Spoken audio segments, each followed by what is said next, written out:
한국원자력연구원의 혁신원자력연구단지가 지난 7월에 착공됐습니다. 경주시와 경상북도는 이곳에 무려 1,420억 원의 예산을 지원했는데요. 연구단지 부지를 마련해주기 위해서입니다. 원자력 산업계를 위한 연구소에 왜 막대한 시민들의 세금이 투입되어야 하는지 의문이 제기되고 있습니다.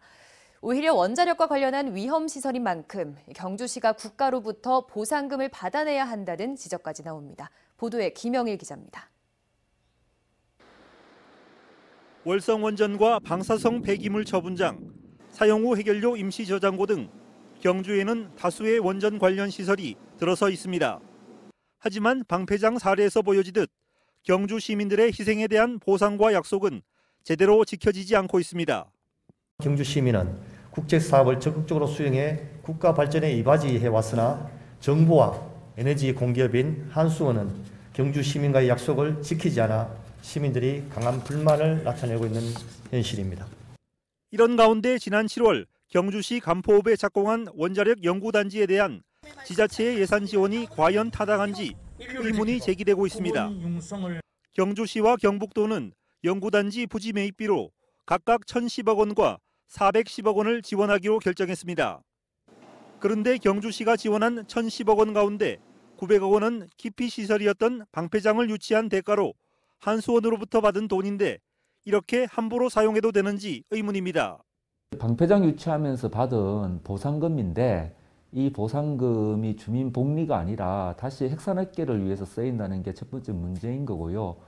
특히 원자력 연구단지는 소형 원자로 연구시설로 역대급 강진이 발생했던 경주가 과연 입지로 적합한지 안전성에 대한 의문이 제기돼 왔습니다.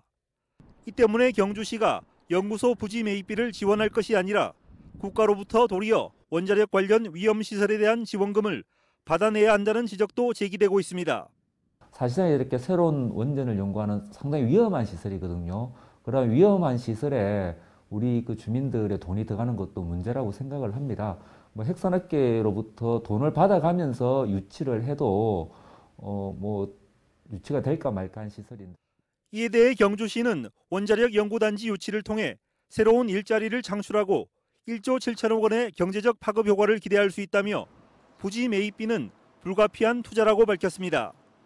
나중에 기대 효과라든가 파급 효과가 월등하게 크기 때문에 우리 경주를 또 향후 미래를 위해서는 그런 국책 사업을 끌어들여서.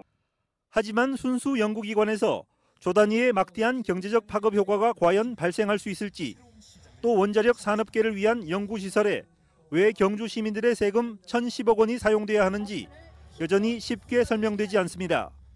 MBC 뉴스 김형일입니다.